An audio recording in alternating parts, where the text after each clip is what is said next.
Assalamualaikum warahmatullahi wabarakatuh. Kami dari kelompok 4 ingin mempresentasikan hasil dari kerja kelompok kami yang berjudul Perbankan. Sebelum masuk ke materi, izinkan kami memperkenalkan diri. Nama saya Muhammad Arif Alfian dengan NIM 2011087 dengan rekan-rekan saya Vina Kusdianti 2011099, Alfifatu Sabilah 20.11106, Arif Rahman 20.11117, Salwatiara Nugraha 20.11122, Andrian Akbar 20.11172.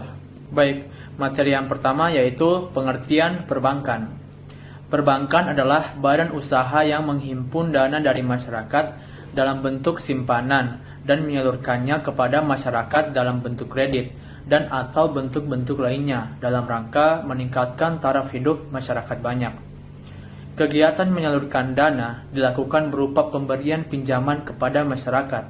Sementara itu, jasa-jasa perbankan lainnya diberikan untuk mendukung kelancaran kegiatan utama menghimpun dan menyalurkan dana masyarakat. Bank mempunyai beberapa produk jasa keuangan yang bisa digunakan oleh masyarakat umum. Beberapa produk utama bank ialah yang pertama, tabungan. Yang kedua, deposito. Yang ketiga, jasa pembayaran atau seperti gaji, pensiun, dan lainnya. Yang keempat, jasa uang atau transfer. Yang kelima, kartu kredit. Dan yang keenam, jasa setoran atau pembayaran tagihan listrik, telepon, air, dan lainnya. Sejarah perbankan. Yang pertama ada sejarah perbankan di dunia. Mazhab sejarah sendiri menyebutkan bahwa aturan-aturan hukum yang ada saat ini merupakan bentuk aturan hukum yang tidak dapat dipisahkan dengan sejarah suatu bangsa ataupun kegiatan-kegiatan masa yang lalu. Demikian juga keberadaan hukum perbankan tidak terlepas dari sejarah perbankan tersebut. Kemudian kata bank berasal dari bahasa Itali banco yang berarti bangku.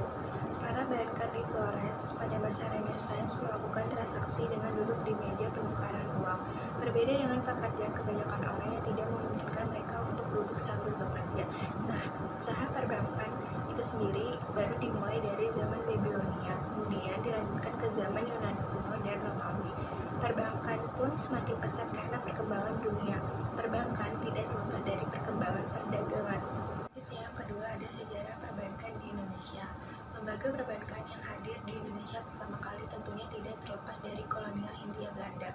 Pada tahun 1746, VOC mendirikan The Bank Van Liening untuk mempermudah aktivitas perdagangan VOC di Indonesia.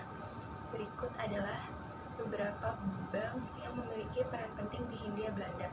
Bank tersebut salah satunya ada The Javase NV, The Postport Bank, Holt and Spar Bank, The Escomtel Bank, NV Nationale Handelsbank, The Algemene Volkskrediet Bank, dan Nederland Handels Maatschappij. Jenis-jenis perbankan ada 3. Yang pertama, bank sentral. Bank sentral adalah instansi yang bertanggung jawab terhadap kebijakan moneter suatu negara. Yang kedua, bank umum. Bank umum merupakan bank yang melakukan kegiatan usaha secara konvensional maupun berdasarkan prinsip syariah.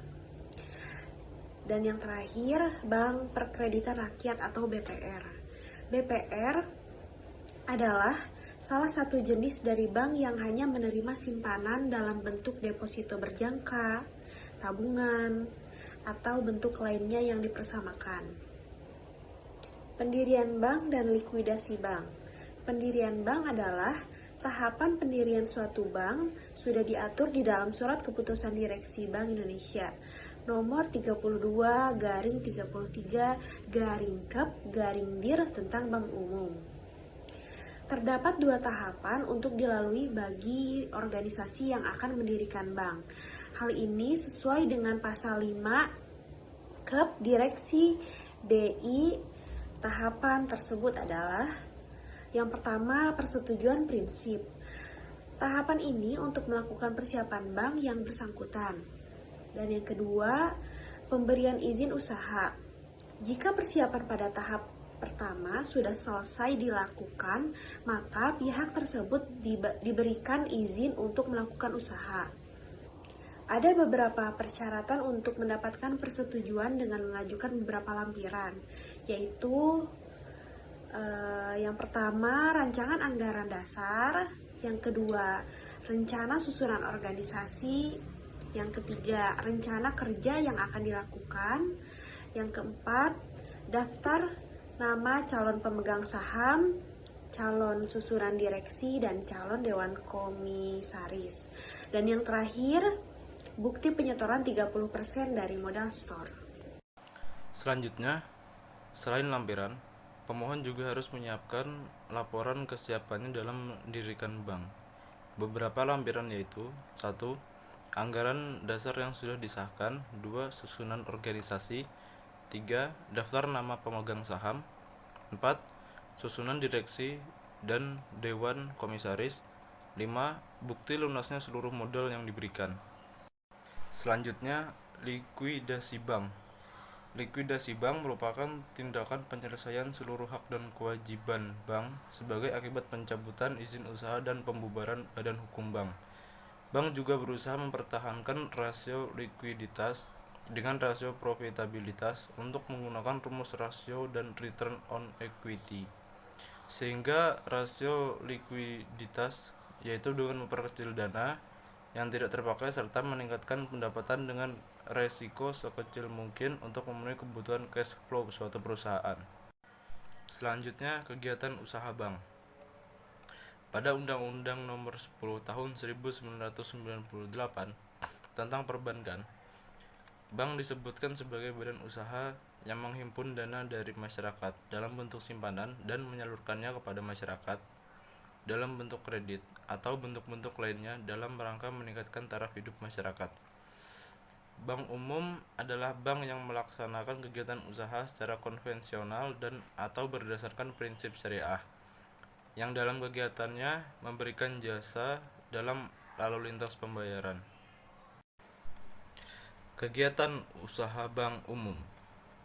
Kegiatan usaha yang dapat dilaksanakan oleh bank umum adalah 1.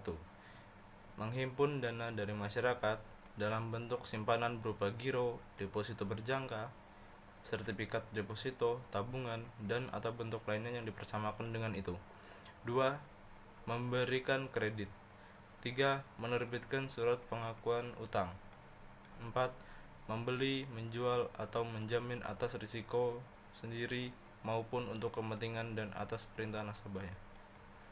5. Surat-surat wasel, termasuk wasel yang diakseptasi oleh bank yang masa berlakunya tidak lebih lama daripada kebiasaan dalam perdagangan surat-surat dimaksud. Selain bank umum, terdapat juga melakukan kegiatan dalam falas dengan memenuhi ketentuan yang sudah ditetapkan oleh Bank Indonesia, dan juga melakukan kegiatan penyertaan modal pada bank atau perusahaan yang di bidang keuangan seperti sewa guna usaha, modal ventura, perusahaan efek, asuransi, serta lembaga clearing penyelesaian dan penyimpanan dengan memenuhi ketentuan yang sudah ditetapkan oleh Bank Indonesia. Aspek hukum perkreditan. Kata kredit secara etimologi berasal dari bahasa Yunani, yaitu dari kata credere yang berarti kepercayaan. Nah, kepercayaan itu kita lihat dari sisi bank adalah suatu keyakinan bahwa uang yang akan diberikan akan dikembalikan tepat pada waktu yang sudah sesuai dengan kesepakatan oleh kedua belah pihak yang sudah tertulis dalam akta perjanjian kredit. Kredit menurut Undang-Undang Nomor 10 Tahun 1998 Pasal 1 Ayat 11 yang berbunyi, kredit adalah penyediaan uang atau tagihan yang dapat dipersamakan dengan itu berdasarkan persetujuan atau kesepakatan pinjam-meminjam antara bank dengan pihak lain yang mewajibkan pihak peminjam untuk segera melunasi utangnya setelah jangka waktu dengan pemberian bunga. Sumber dana yang dipinjamkan kepada masyarakat dalam bentuk kredit itu bukan dana milik bank sendiri karena modal perbankan juga sangat terbatas, tapi dana-dana yang sudah disimpan pada bank tersebut sehingga perbankan berusaha dan berlomba-lomba menarik dan mengumpulkan dana masyarakat agar bersedia menyimpan dananya pada bank tersebut dengan berbagai bentuk undian, hadiah, dan lain-lain, dengan tujuan semata-mata supaya masyarakat menyimpan dananya dalam bank untuk jangka waktu yang lama. Untuk pengkreditan, yaitu merupakan perjanjian antara debitur dan kreditur, di mana hak dan kewajibannya terbuat dalam sebuah perjanjian itu, dan biasa disebut dengan perjanjian utang piutang, di mana terdapat unsur-unsur di dalamnya, yaitu kepercayaan, waktu, risiko, dan prestasi. Menurut Undang-Undang Nomor 10 Tahun 1998 tentang perubahan atau Undang-Undang Nomor 7 Tahun 1992 tentang perbankan, kredit menurut Peraturan Bank Indonesia Nomor 7/2 PBI 2005 tentang penilaian kualitas aktiva bank umum sebagaimana telah diubah dengan Peraturan Bank Indonesia Nomor 11/2 PBI 2009, yaitu kredit adalah penyediaan uang atau tagihan yang dapat dipersamakan dengan itu berdasarkan persetujuan atau kesepakatan pinjam-meminjam antara bank dengan pihak lain yang mewajibkan pihak meminjam melunasi utangnya setelah jangka waktu tertentu dengan pemberian bunga.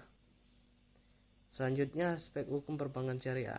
Berdirinya perbank dengan sistem syariah Islam dengan landasan yuridis formal Undang-Undang Nomor 21 Tahun 2008 tentang perbankan syariah. Undang-undang tersebut secara implisit membuka peluang kegiatan bagi hasil. Dan lahirnya Undang-Undang Perbankan Syariah ini diharapkan mampu merangsang masuknya investor asing ke Indonesia. Aspek-aspek hukum perbankan antara lain. Yang pertama, asas-asas hukum perbankan sebagai nilai-nilai atau prinsip dalam perbankan. Yang kedua, kaidah-kaidah atau norma. Terdapat peraturan perundang-undangan terkait dengan perbankan yang mengatur tentang kegiatan operasional bank, analisis dan manajemen risiko perbankan, penilaian tingkat kesehatan, pegawai internal dan eksternal perbankan, tindakan pidana dalam lingkup perbankan, dan penyelesaian sengketa. Sekian dan terima kasih. Assalamualaikum warahmatullahi wabarakatuh.